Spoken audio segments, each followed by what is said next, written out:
Muy buenas noches. Felicito a Beatriz Pajés, como lo han dicho aquí, por, yo diría, darle continuidad a la libertad, que se dice fácil, pero es muy difícil. Yo pertenezco a la generación que crecía esperando los jueves la llegada de Siempre, ver esas fantásticas portadas de Carreño, los artículos de Francisco Martínez de la Vega, de tantos editorialistas y, como se dice aquí, con una pluralidad notable, en un momento en donde esto no era común. El valor de una nación no es otra cosa que el valor de los individuos que la componen. Habla John Stuart Mill. La sentencia es irrefutable. No habrá democracia sin demócratas, ni Estado de Derecho sin vigías de la legalidad. Pero entonces, ¿por dónde comenzar? Para que un individuo sea un demócrata de cuño, troquelado en la entraña, deberá haber respirado democracia, respirado en su hogar, en la escuela, en la convivencia con sus conciudadanos, deberá haber aprendido que la confrontación de ideas, de concepciones, de formas de mirar la vida es algo consubstancial, inherente al ser humano. No necesitará cursos de sobretolerancia, porque sabrá de origen que hay momentos en los que uno habla y expone y otros en los que calla y acepta las razones en el otro. Para ponerlo en palabras de Isaías Berlin, un demócrata asume una ética de la derrota. Si el otro tiene más y mejores argumentos, seguir la esgrima verbal es un peligroso acto de vanidad que desvía el curso central de una discusión que aturde, y ese aturdimiento afecta a la democracia. Un demócrata calla porque sabe que construir una gran nación exige de esa ética en nuestros comportamientos cotidianos. Sabe que el silencio en ocasiones es lo debido para facilitar una conversación democrática. Un demócrata sabe que no hay verdades definitivas, esas que pertenecen a los duros dogmatismos o a las incuestionables religiones. Callar entonces ante la duda o la franca derrota, pero nunca caer en el silencio cuando se tiene que decir. Ese es el principio inviolable. Nunca ceder la plaza cuando creemos que la razón nos asiste. Un demócrata se puede equivocar, pero no acobardar. Un demócrata es un ser terrenal que pelea en buena lid batallas terrenales. No quiere dominar las profundidades de las creencias, esas que cada quien escoja las que quiera, las escoja, eso sí, tiene la libertad para hacerlo. Un demócrata pelea porque se dé ese ambiente de libertad. Un verdadero demócrata sabe que debe ser muy condescendiente en el ir y venir de las ideas, de las propuestas, de las soluciones a nuestra convivencia. Pero un demócrata es a la vez inexorablemente exigente.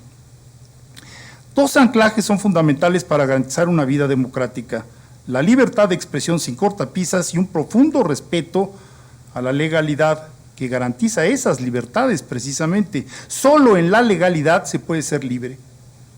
La ley es el depósito de la sabiduría de los pueblos.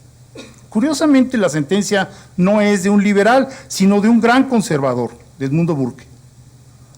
La defensa de la libertad no acepta etiquetas superficiales. La defensa de la libertad es suma de voluntades, jamás de divisiones. Se busca el acuerdo, no la segregación. La historia registra muchas formas de amenazar o liquidar a las libertades, desde las lapidaciones a los herejes, hasta las prisiones de Stalin o el Estadio Nacional repleto de los perseguidos por Pinochet, pasando por la guillotina de Robespierre, quien por cierto se decía el incorruptible. Pero ¿cómo se atenta contra la libertad en nuestros días? No se necesitan ni piedras, ni látigos, ni prisiones, ni la cuchilla ideada por el doctor Guillotín. Las amenazas son quizá menos espectaculares, pero igual de eficaces. Las personas viven en cuerpos acompañados por seres queridos, cosechando o sufriendo de la fama pública que cultivaron. Tal la condición humana. Un ladrón con fama de serlo no tendrá de qué quejarse siempre y cuando sus fechorías hayan sido comprobadas con la ley en la mano. Pero, ¿qué ocurre cuando desde el poder se decreta la muerte civil, por utilizar el término del siglo XIX, con simples palabras, generalidades, pero también con señalamientos con nombre y apellido. Todos los conservadores son enemigos de la patria, por ejemplo, pero quien pretende conservar libertades conquistadas, libertades que han costado mucho trabajo, jamás será un conservador. ¿Quién los define como tales?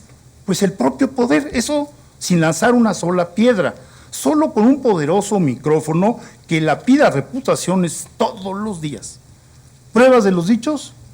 Ninguna. ¿Procedimientos legales? Tampoco. ¿Presunción de inocencia? ¿Qué es eso? Si Robespierre instauró el terror en la Francia del 18, en México se viven hoy tiempos de miedo. Miedo de los empresarios a decirle no al señor presidente, con honrosas excepciones, como Gustavo de Hoyos, que está aquí presente. Un aplauso para Gustavo.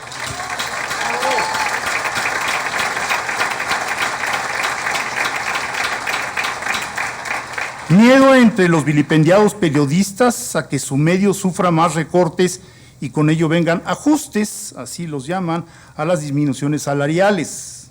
Miedo de los servidores públicos, las injustamente denostadas burocracias a las cuales se remueve por no ser afines a la gestión. Miedo en los órganos independientes, de los que la andanada contra ellos es implacable, es definitiva, como ocurrió con la Comisión Nacional de Derechos Humanos. Aplauso a Ruiz González Pérez.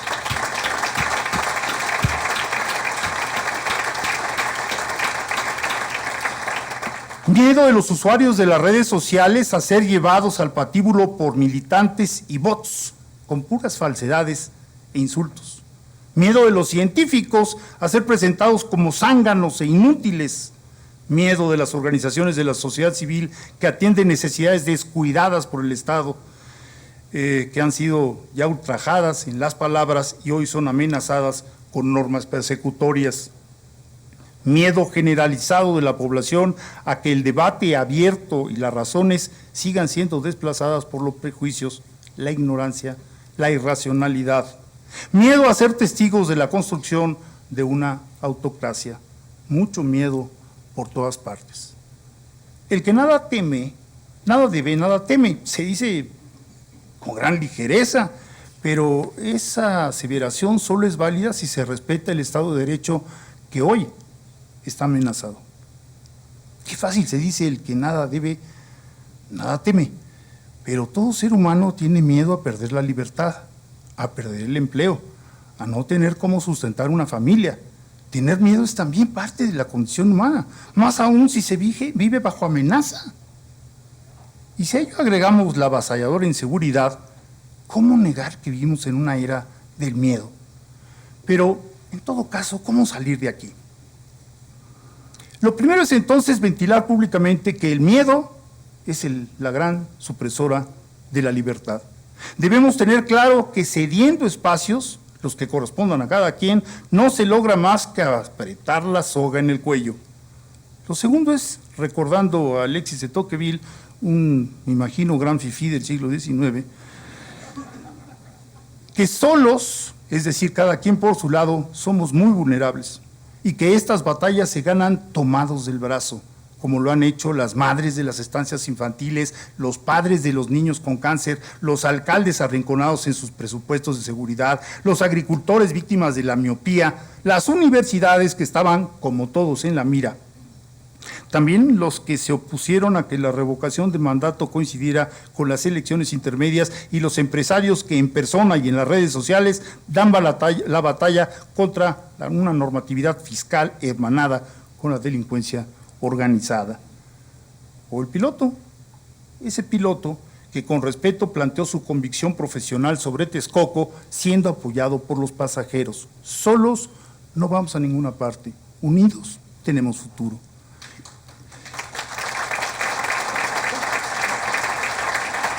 ¿Y qué decir de los reporteros que levantan la mano para exigir respeto al oficio y resultados? Hechos que no aparecen. Nadie los organizó contra lo que dice la paranoia oficial. Se organizaron, se organizan, reflexivo. nos seguiremos organizando. Libertad de expresión y Estado de Derecho. A eso nos convoca este prestigiado premio que lleva el nombre de un ilustre tabasqueño cruzado por el arrojo. Por eso el recordado Pepe Pajés, quien atravesó los océanos para entrevistar a Calles en el exilio, igual que a Pío XII, que yo creo que no eran compañeros de ruta en muchos sentidos, o al emperador Hirohito, o a Sadao Araki, quien dirigió la invasión japonesa en Manchuria, también a Mussolini, y como corresponsal de guerra nada menos que Adolfo Hitler. Por eso José Pajés Yergo sigue vivo. Nada de miedo, la audacia impulsó a Pajés Yergo a la fundación de Hoy, Mañana y Siempre. Batallas periodísticas de palabras y actitudes en libertad, publicaciones que son hoy referentes políticos y éticos de nuestro país. Dio las batallas en momentos en los cuales la libertad de expresión tampoco tenía los velámenes llenos. Por eso su nombre compromete pluralidad, constancia, arrojo, audacia, para que este país, nuestro México, siga el rumbo de las libertades. No hay tiempo que perder. Estamos bajo amenaza y a prueba. Mil gracias.